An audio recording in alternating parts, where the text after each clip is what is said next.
Olá, eu sou o Raul Antônio e eu comentarei brevemente sobre assuntos relacionados ao liberalismo e à democracia, que são esses. Bom, no século XIX, devido à Revolução Industrial, o número de operários havia crescido consideravelmente nos centros urbanos, e estes, influenciados pelos pensamentos socialista, anarquista, reivindicavam melhores condições de trabalho e moradia. Além de requisitar aplicações das formas de representações de partidos e sindicatos, queda do voto censitário, que excluiu os não proprietários de esferas de decisão, entre outras reformas políticas. Assim começou a se configurar o liberalismo democrático.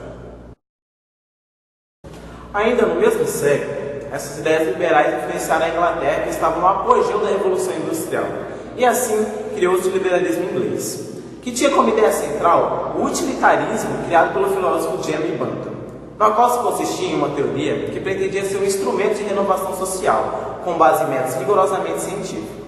Essa teoria definia que o único critério para orientar o legislador é criar leis que promovam a felicidade para o maior número de pessoas.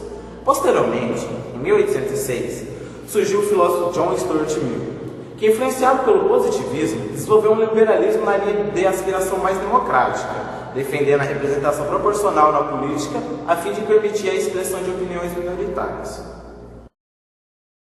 Enquanto na Inglaterra, as instituições políticas e sociais consolidavam as ideias liberais, a França entrou no século XIX com experiências difíceis e contraditórias, como, por exemplo, a queda do governo de Robespierre, considerado por muitos revolucionário e ultrademocrático.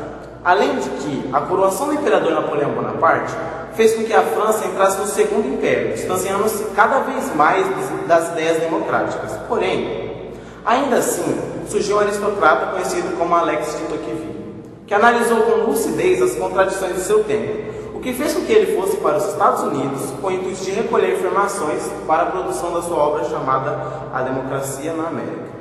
Nessa obra, Tocqueville sabia que a implementação da democracia era inevitável. Porém, o grande desafio proposto por ele foi a conciliação da liberdade e da igualdade, pois ele temia que a excessiva concentração de poderes no Estado resultasse na tirania, ou o surgimento de uma sociedade de massa que anula as diferenças individuais, levando ao conformismo da opinião e à tirania da maioria. Para evitar esse desequilíbrio, ele propôs a promulgação de leis que garantissem as liberdades fundamentais e a vigilância constante pelo exercício da cidadania. O filósofo Friedrich Hegel fez críticas às concepções liberais que o antecedeu. Porém, para entendermos seu ponto de vista, temos que relembrar sobre os conceitos de concepção dialética que ele criou, da qual resultou em um novo conceito de história, que para ele, o presente é retomado como resultado de longo e dramático processo. Por isso, a história não é a simples acumulação e justaposição de fatos acontecidos no tempo, mas sim o fruto de verdadeiro engrandamento de um devir cujo motor interno é a contradição dialética. Olá, meu nome é Beatriz Faustino e eu vou falar sobre os seguintes temas.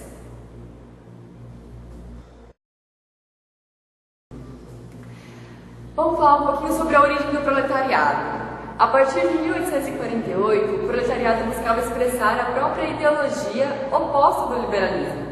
Essa ideologia era inspirada no socialismo utópico, deixando bem clara aquela cisão entre os burgueses e os proletários. Neste período, agravou-se a situação social, devido às mudanças na economia, com o capitalismo por monopólio e a Revolução Industrial, provocando o nascimento das novas classes do proletariado, já que o maquinismo acelerava o confinamento do operário. A crítica ao liberalismo resultava em que a livre concorrência não trouxe o equilíbrio prometido, instaurando assim uma ordem imoral e injusta. Devido a essas ordens imorais, os operários então começaram a criar as organizações e desenvolveram lutas para a formação de consciência de classe. Em que foram criadas então em 1864 a Associação Internacional dos Trabalhadores, a AIT. Vamos falar agora um pouquinho sobre o socialismo utópico. Os teóricos do socialismo acreditavam que seria possível reformar uma sociedade com a boa vontade e a participação de todos. E é aí que nasce a crítica marxista. Marx e Engels, eles não viam condições de reverter o quadro de injustiça e exploração pelos seguintes motivos. Esses teóricos eram paternalistas. O que seria isso? Eles consideravam que os operários eram a classe mais sofredora e consideravam a si mesmos como os salvadores, apelando por uma sociedade sem distinção, de preferência à classe dominante. Eles eram também conservadores, negavam ao proletariado a autonomia política por meio de uma revolução, porque acreditavam que tudo se resolvia de uma maneira pacífica. E eram também moralistas. O que significa eles serem moralistas? Eles acreditavam, pensavam que mesmo com pouca experiência, poderiam abrir um novo ambiente social. Só que essas discussões políticas só se unificou depois de 3 guerras em 1871, onde Marx e Engels partiram de uma filosofia de Hegel, do socialismo utópico e de Feuerbach. Segundo Marx, o ego estava em analisar o ser humano de uma maneira abstrata.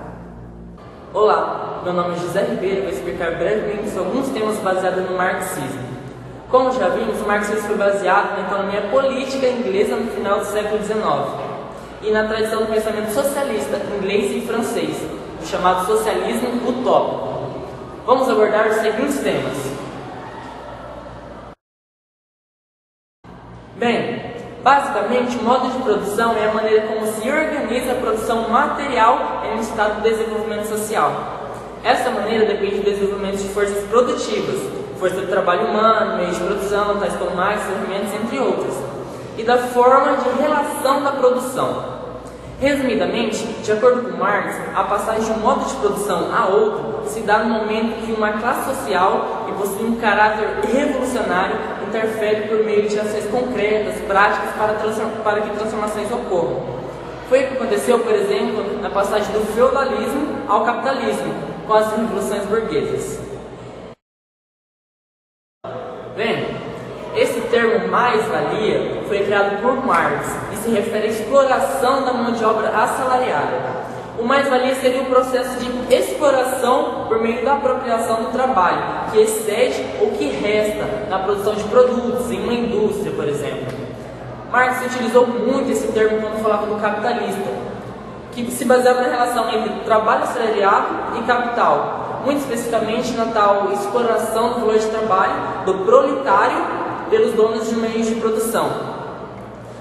Portanto, sintetizando tudo isso, para que fique melhor você compreender, o valor que o operário cria, além do valor de sua força de trabalho, e que o capitalista se apropria, Karl Marx chama de mais-valia.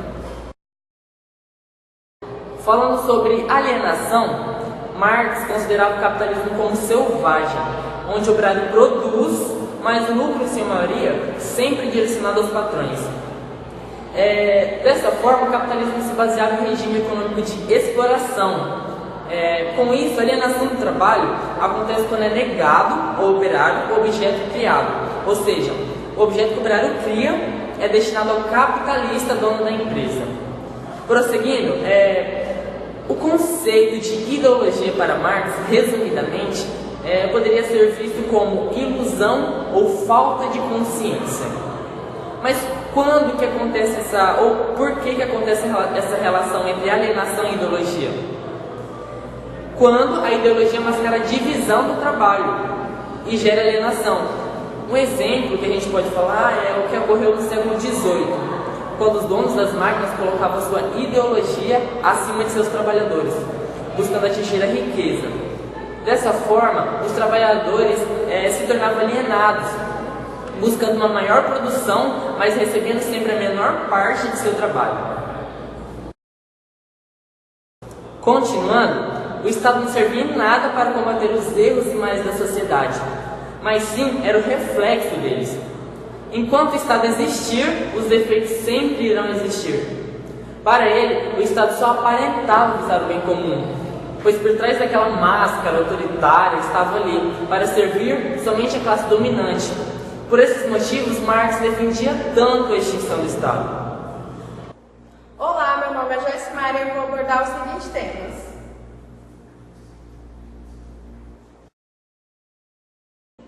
A palavra anarquismo vem do grego an e axé, ou seja, sem governantes.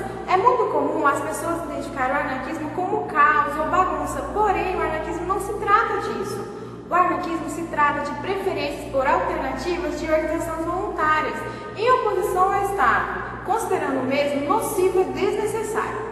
Resumidamente, a tese anarquista da negação do Estado não se baseia em propostas individualistas, porque o conceito de organização não coercitiva funda-se na cooperação e aceitação da comunidade. Ou seja, os anarquistas não concordam com a estrutura da sociedade, que é artificial e é representada pela pirâmide em que a ordem é posta de cima para baixo. Para os anarquistas, a ordem natural expressa-se pela autodisciplina e cooperação voluntária, e não pela decisão hierárquica. Já no Brasil, o anarquismo começou a se organizar apenas no começo do século XX e ficou mais conhecido como anarcossindicalismo, que visava uma atuação mais eficaz na luta contra a opressão patronal. Foi um movimento atuante não só na preparação de greves, mas na difusão do ideal anarquista, por meio de escolas, jornais, revistas e etc. Já a Revolução Socialista ocorreu no ano de 1917, na Rússia, um país onde a monarquia era absoluta e de economia semi-feudal. Sob o comando de Lenin, em 1992, a Rússia se tornou a União das Repúblicas Soviéticas. Porém, Lenin morreu muito cedo, em 1924, e seu sucessor foi Stalin. O mesmo dirigiu a União das Repúblicas Soviéticas durante quase 30 anos com mão de ferro. Nesse período, o Estado foi extremamente fortalecido, que acabou se tornando um Estado totalitário. Com isso, menos preocupado com a teoria e mais com a formação de máximas de ação, Stalin tornou o marxismo dogmático, sem tolerância a nenhuma forma de crítica, que gerou um regime de terror. A União Soviética se transformou-se nos anos de 1940, tornando uma grande potência mundial. Bem, nós concluímos que o liberalismo foi muito importante, pois trouxe mais igualdade entre as classes sociais. Já o anarquismo no Brasil foi muito importante também, pois foi através dele que foi possível a criação de sindicatos visando uma melhor condição de vida e oportunidades aos menos favorecidos. Já a parte sobre o marxismo, podemos ressaltar que Marx tratava o capitalismo como muito selvagem e injusto, que o mais-valia falava sobre a exploração do trabalhador pelo seu chefe capitalista, onde ocorria alienação do empregado por parte do seu chefe. Isso acontecia quando o empregado era explorado, mas não percebia. Marx também criticou o Estado, onde acreditava que só estava ali para beneficiar a classe dos dominantes.